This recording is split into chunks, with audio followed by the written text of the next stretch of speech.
Mesdames, Messieurs, peuple congolais, likez, likez, j'aime, j'aime, pour empêcher les ennemis de la liberté et de la dignité d'agir contre cette vidéo et par translation contre cette chaîne YouTube qui n'est que là pour vous sensibiliser et vous mobiliser contre l'injustice, l'oppression et la barbarie qui règne dans notre pays.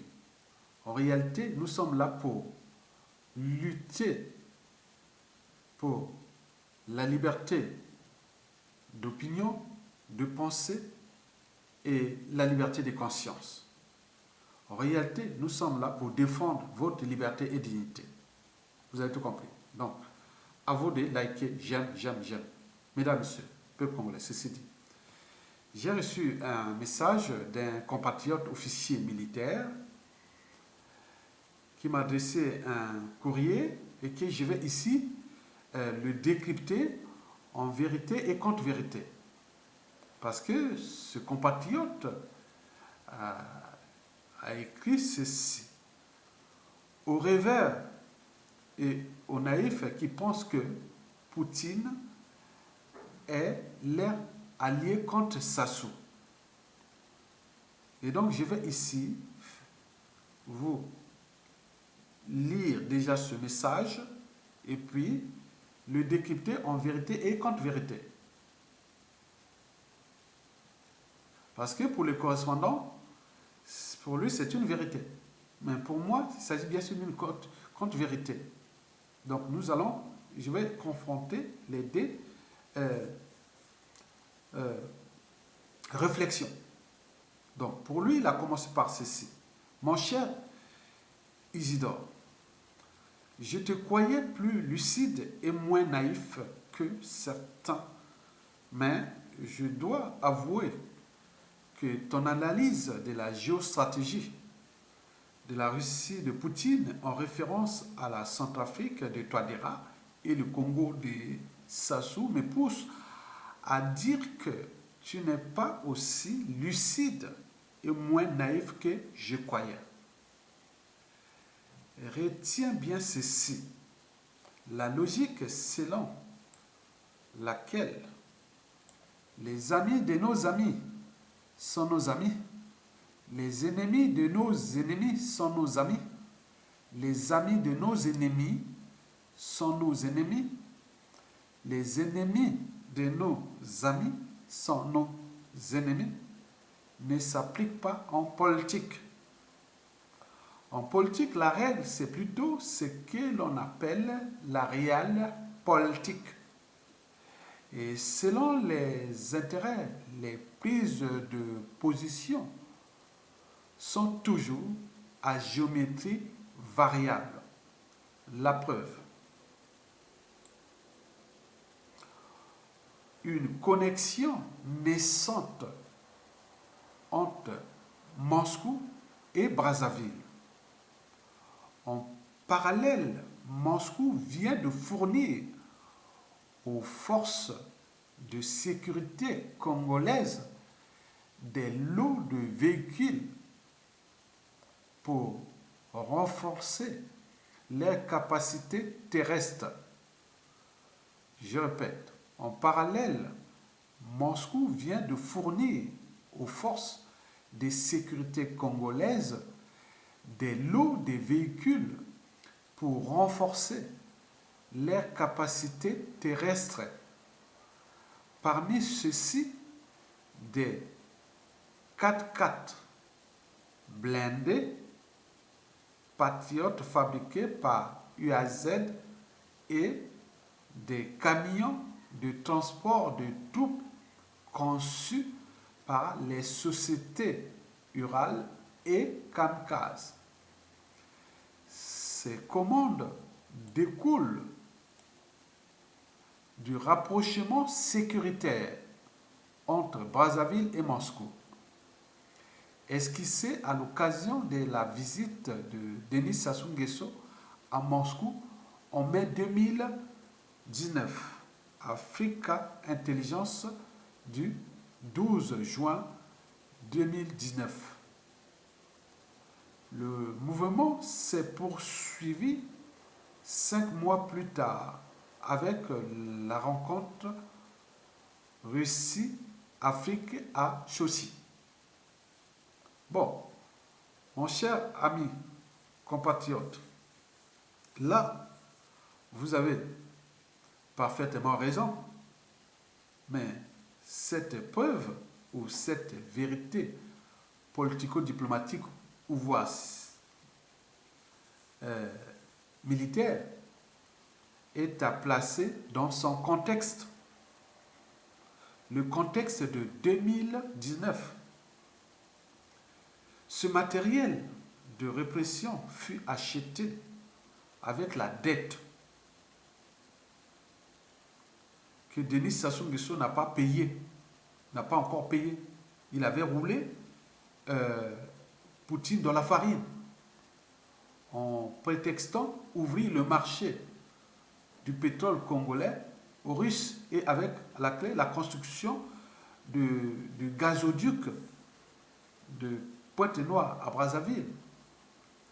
Depuis, le Congo est en faillite et a du mal à signer un accord avec le FMI.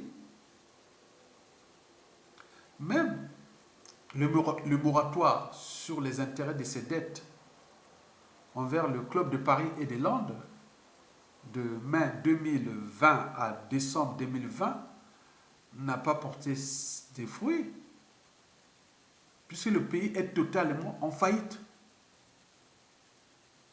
Le pays est totalement en faillite. Quand il allait prendre ce matériel-là, nous avions fait du bruit en 2019. On a fait même plusieurs vidéos, des articles sur ça. Il était parti là-bas en espérant avoir l'aide du FMI ou l'annulation de la dette par la Chine, plein de trucs comme ça, qu'il n'a pas eu. Donc ce matériel qu'il avait acheté, c'est une dette, c'est l'argent, c'est le matériel qui a servi qu'à Sassou Nguesso, puisqu'il va laisser ça sous le panier de la dette aux générations actuelles et futures. On est d'accord? Il avait roulé Vladimir Poutine dans la farine, ce matériel-là, parce qu'il comptait avoir l'argent, soit la restructuration de sa dette avec la Chine, soit le prêt FMI, soit plein de trucs qu'il espérait. Mais il n'a pas, toutes ces doléances n'ont pas abouti. C'est pourquoi le pays est en faillite.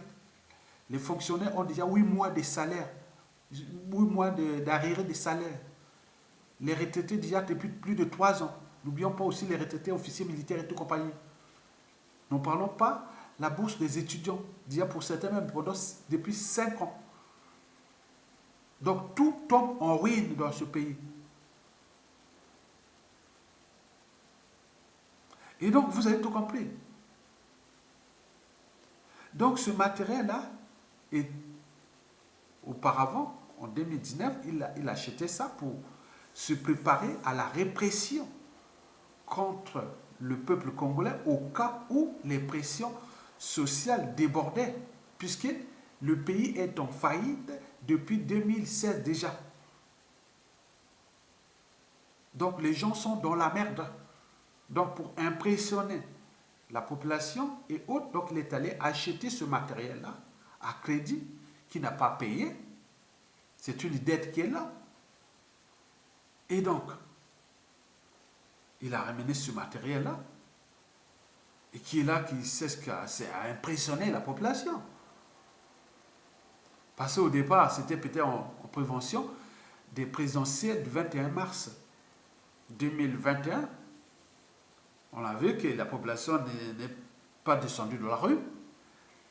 Il y a eu bien sûr mort d'homme, puisque l'un des candidats à la présidentielle est mort le jour même des présidentielles. Guy Brice Parfait Kolela, père à son âme. Il n'y a pas eu de mouvement autre. Donc le matériel là, il a acheté ça pour impressionner la population. Et de l'autre côté, laisser à cette génération une dette envers la Russie. C'est une dette qui est là. On ne vous dit pas. C'est une dette colossale qui est là. Qui vient d'ajouter au panier de la dette des dettes privées de Denis Sassou Nguesso transformées en dettes publiques, qu'on appelle les dettes odieuses. Ça, c'est une dette odieuse. Il est allé acheter le matériel de répression à crédit et qui n'a pas payé, mais ça rentre dans les cas des dettes odieuses. Comme, je dirais même, sur 100% de la dette publique congolaise qui avoisine les 10 milliards de dollars, mais cette dette-là, bon, la dette odieuse couvre autour de moins 2 tiers. Donc c'est une dette qui ne nous appartient pas. On n'a pas construit quelque chose pour le payer. Puisque le pétrole coulait à flot, les ressources naturelles abondantes, l'argent rentrait où? Mais comment se retrouver avec une dette aussi énorme dans un pays qui est aussi riche que vous? Donc il y a un problème. L'argent des ressources naturelles exploitées servait de liquidité pour l'achat de conscience, la corruption, les biens mal acquis, leur train de vie et autres. Mais à côté, il laissait les Congolais avec cette dette-là, déjà pour ces armes, mais aussi pour les infrastructures de merde inadaptées qui sont devenues des infrastructures empoisonnées et donc plein de trucs comme ça. Donc c'est un bazar. On est bien d'accord? Donc Poutine, oui, on a vu, nous avons suivi ça, puisqu'on a fait des flyers, ils sont là, il faut les chercher dans les... Bon, il faut que je vois dans ma page de YouTube, Facebook ou Twitter, là où j'avais fait ce flyer fait par Bilal. On a monté Sassou Nguesso avec des armes, la Russie avec la dette. On a monté ça, c'était passé, on le savait. Bon, donc, Poutine n'a fait que jouer, oui, la politique, quoi, le marché, oui. Le gars vient acheter les armes. En plus, il dit non, mais écoutez, nous avions... on va vous laisser construire les gazoducs de Pointe-Noire à Brazzaville, même jusqu'à Oyo. D'accord, bon, si, bon, ben, ils ont... Voilà, ce sont des accords, il a signé. C'est pas, il n'y a pas l'amitié. Le matériel, là, c'était contre nous, peuple congolais. Mais qui est toujours là, qui n'a pas encore utilisé. C'est tout. Mais qui est là avec les crédits. Vous avez tout compris? Donc ça, il faut nourrir le débat sur ça. Donc, il faut se dire que les États n'ont pas d'amis, ni d'ennemis permanents. Ils n'ont que leurs intérêts. Donc, Poutine peut tout à fait être en antagoniste aujourd'hui avec la France, mais cela n'empêche pas que la France et la Russie font des affaires. Regardez les relations, la balance commerciale entre la Russie et la France, elle est toujours là. Hein. Ils s'échangent mutuellement. Hein. Ça n'a rien à voir avec la politique ou l'individu, Poutine ou Macron, ça n'a rien à voir avec la France ou la Russie. Et nous, pas pareil, donc il ne faut pas mélanger que parce que Poutine c'est un dictateur, comme l'a dit d'autres, que Sassou Nguesso est dictateur, entre dictateurs qui se ressemblent, ça semble. Donc c'est pas ça. On est bien d'accord? Très bien. Maintenant, la contre-vérité. Allons du côté de la contre-vérité. Tu as dit qu'au rêveur et aux naïfs qui pensent que Poutine est leur allié contre Sassou. Donc je ne suis pas rêveur. Je ne suis ni pour Poutine, ni pour tout ça. Moi, je défends les intérêts d'un pays qui est aujourd'hui, on est en train de briser des millions de vies, un pays ruiné, détruit et autres. Donc moi, je ne suis pas moi, celui qui, le chat, qu'il soit gris ou noir, pourvu qu'il attrape la souris. Moi, en ce moment, sur la situation du pays, c'est ça. Donc, il dit que voilà, donc il ne faut pas dire que moi je suis naïf. Non, je ne suis pas naïf. Mais j'analyse les situations de manière objective. Donc, je place la raison au-dessus de tout. Donc, je réfléchis. Donc, maintenant, pour les contre-vérités, pour dire que Poutine n'est pas ami de Sassou Nguesso, il y a pour 3 raisons. La première raison, et que il faut tenir compte du contexte géostratégique de la sous-région d'Afrique centrale, et notamment avec la situation centrafricaine, c'est-à-dire de la guerre froide qui se passe entre la France et la Russie en Centrafrique. Et cette guerre froide n'est pas favorable à l'amitié Poutine-Sassou Nguesso, puisque depuis 2020 déjà, les Centrafricains et aussi Poutine savent bien que Sassou est en partie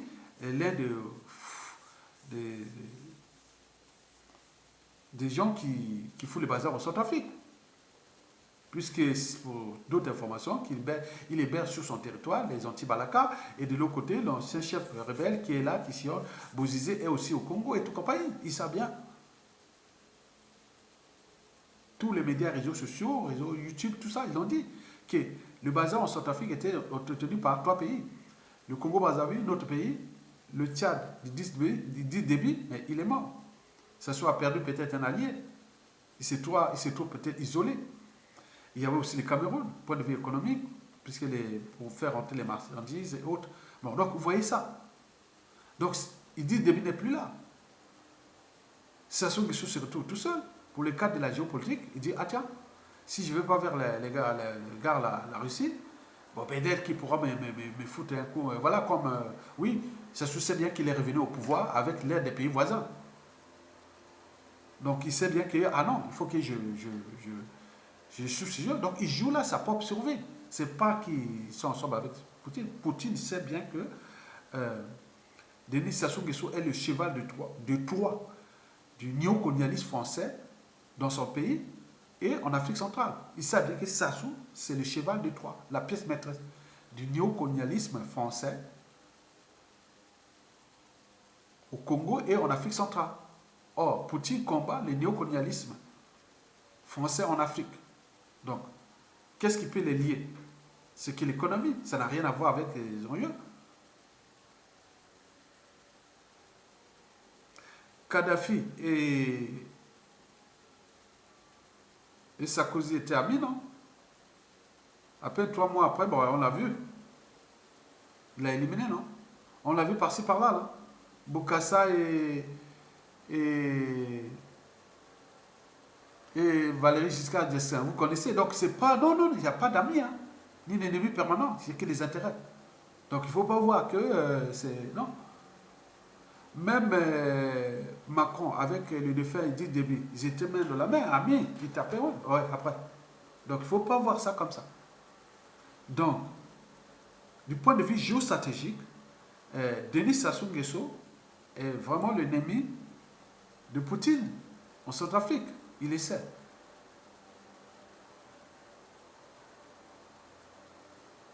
Et donc, que ce soit Denis Sassou Nguesso ou Poutine, chacun a ses objectifs et ses stratégies. Donc, on ne connaît pas leurs stratégies, mais les stratégies de Sassou Nguesso, on les connaît. C'est-à-dire, c'est protéger des voisins, puisqu'il est arrivé au pouvoir grâce à la participation des pays voisins. Donc, il cherche à avoir des alliés dans la sous-région. Donc, comme pour avoir ses alliés, il faut aller voir les parrains de ses alliés. Par exemple, la Centrafrique, c'est aujourd'hui Poutine, donc il cherche à séduire Poutine pour se protéger de la Centrafrique. Donc il faut voir, c'est pour moi, c'est le problème de survie. Vous avez tout compris. La deuxième raison est France-Afrique.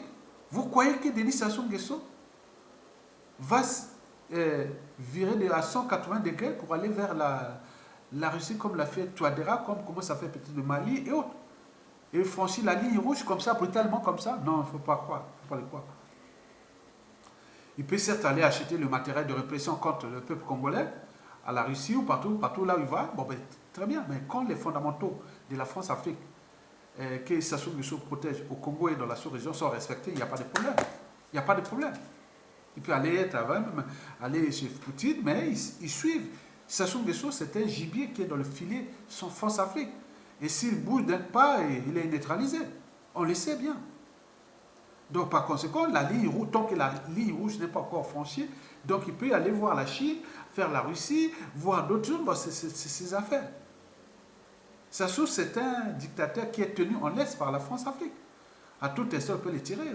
Voilà. Donc, vous comprenez ça. Donc, là, il n'y a rien à voir. Il n'y a rien à voir là. Moi, je ne vois pas qu'il y a amitié là et que la Russie ne pourra pas, au moment venu, donner un coup de main aux Congolais. Non, il n'est pas là pour donner un coup de main aux Congolais. Il dit, prenez votre responsabilité. Si c'est Sassou qui est là, il fait ce jeu, il veut faire le marché avec la Russie, il le fait. Mais si vous prenez votre responsabilité de peuple, que c'est passé, comme cela s'est passé au Burkina Faso, même au Mali, même au Centrafrique, si vous appelez la Russie, on a déjà des accords entre le Congo et la Russie qui datent depuis le marxisme, le léninisme des années 1970. Donc, c'est pas nouveau que Sassou va signer les trucs. Non, non, c'est pas nouveau. On est bien d'accord? Donc, pour des raisons France-Afrique, pour la raison France-Afrique, je ne vois pas un esclave servir deux maîtres antagonistes. Est-ce que vous avez vu déjà un esclave aller servir d'abord ce maître-là, puis ce maître-là, or que les deux maîtres sont antagonistes, sont en conflit? Ça ne marche pas. Donc, s'il va servir donc, pour ces intérêts-là, donc pour les deux maîtres-là, bon, c'est pas le souci. Donc, si Poutine trouve que Sassou devient le danger, trop dangereux, en tenant compte des enjeux géostratégiques de la Russie en Afrique, ou notamment en Afrique centrale, il ne va pas recevoir ni travailler avec Sassou Nguesso. Et la France-Afrique, pareil, s'il voit que Sassou devient le souci, ça a franchi la ligne rouge, non, la ligne rouge n'est pas encore franchie. Donc, que ce soit la Russie ou la France, c'est pareil. Vous avez tout compris? Très bien. Et la troisième et dernière raison est diplomatique. Vous savez, Sassou Nguesso sait que le bloc eurasien est en progression dans la zone France-Afrique. Et cette zone-là est en proie à des mouvements anti-France-Afrique, anti-colonialisme. Et donc, l'Eurasie tire les ficelles pour en bénéficier, tirer profit des marchés sécuritaires et aussi économiques, commerciaux et géostratégiques et tout compagnie. C'est un jeu. Et qui, aujourd'hui, la France, derrière, avec les Américains, dit, attends, il faut se structurer, s'organiser pour que... Et voilà, donc nous sommes là en guerre. Il y a deux blocs compacts qui cherchent à prendre le contrôle de l'Afrique francophone. Et dans ce bloc-là, les deux blocs-là, il y a un qui arrive avec l'idée, non, non, nous on est là pour la démocratie et la liberté et autres. C'est le bloc occidental. Mais le paradoxe, c'est que cette zone France-Afrique est dans la merde et ne s'en sortira jamais. Il n'y a pas d'alternance politique et autres. Quand on nous vole la démocratie et autres, que c'est un luxe. Donc il s'agit de nous rouler, laisser dans le néocolonialisme. Mais les Chinois et les Russes, ils viennent là, non, mais nous on est anti-colonialistes, mais quand même, quelque part au niveau des libertés et autres, bon, c'est pas gagné. Hein. Donc, mais on peut vous laisser libre et sans ingérence dans vos affaires intérieures et tout compagnie. Bon, donc, vous voyez toutes ces choses-là que tout le monde connaît. Donc, en réalité, pour ces trois raisons précitées, je pense que Poutine n'est pas ami de Sassou Nguesso. Mais il s'agit simplement des accords, des traités, de tout ça, faire les affaires et autres. Mais qui, à un moment donné, s'il arrive des soucis, bon, il peut toujours prendre ou reculer hein, par rapport à ça. Mais il me semble que la diplomatie chinoise ou même russe n'est pas de faire des coups d'État en Afrique. Non. Ils sont là pour dire, oui, dès que vous libérez, nous on peut être là. Mais donc, libérez-vous. Mesdames et messieurs, peuple congolais, tenez bon. Sassou Nguesso n'écrasera pas tout le monde. Il sera vaincu par le peuple congolais. Car le combat des dictateurs contre le peuple est comme celui de l'homme contre la nature. Il sera toujours perdu par l'homme. De ce fait, la dictature de Sassou Nguesso sera vaincue par le peuple. D'autant plus que, malgré ses soutiens extérieurs, il est fini. Son pouvoir ne tient plus que sur un fil. Comme le disait déjà l'ancien président français Valéry Giscard d'Estaing, disant ceci, il faut laisser les choses basses mourir de leur propre poison.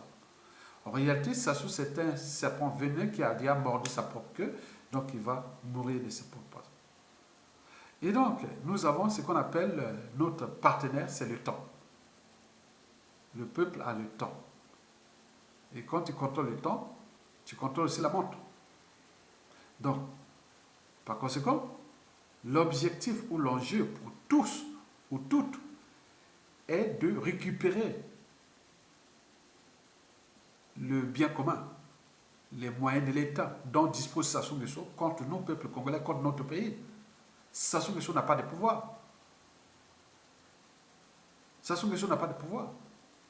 Le pouvoir, c'est nous, peuple congolais. Le pouvoir, c'est le pays dont il a récupéré, qui utilise contre nous, peuple congolais. Donc, nous, individuellement et collectivement, tant au niveau civil, politique et militaire, nous allons vers la convergence des luttes, des frustrations et tout, on va pour les faire tomber et récupérer notre pays et rentrer dans une transition.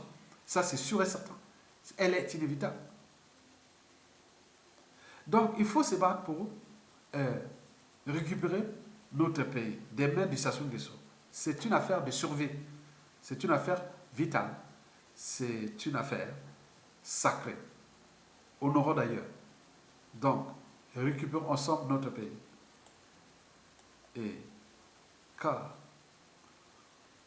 au plan citoyen, politique et militaire, à la fois, on ne peut pas accepter de survivre ou de mourir indigne, car n'ayant pas eu la volonté, ni le courage, et encore moins l'esprit de la liberté, de la dignité, de la conscience patriotique.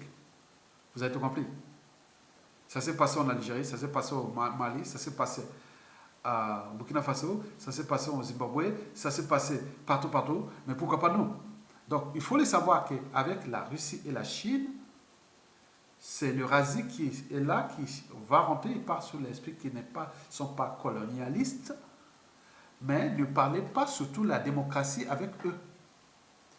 Vous pouvez vous arranger comme vous voulez, en démocratie ou non, mais ils n'auront pas d'ingérence. La Russie et la Chine, c'est leur philosophie diplomatique. Ils ne veulent pas vous aider, ils ne veulent pas faire des coups d'État. Non, ce n'est pas dans leur ADN. Vous êtes là, vous prenez votre responsabilité de peuple, vous dégagez ces gars-là, et si vous les appelez, ils viennent vous protéger contre ce que vous supposez être votre problème. Pour nous, le problème ici en Congo, comme en Afrique francophone, c'est les néocolonialistes français. Donc vous vous battez contre les néocolonialistes français, donc il faut aller peut-être côté des Russes et des Chinois, mais il faut le savoir que là-bas, les problèmes de démocratie, il faut les mettre en réserve.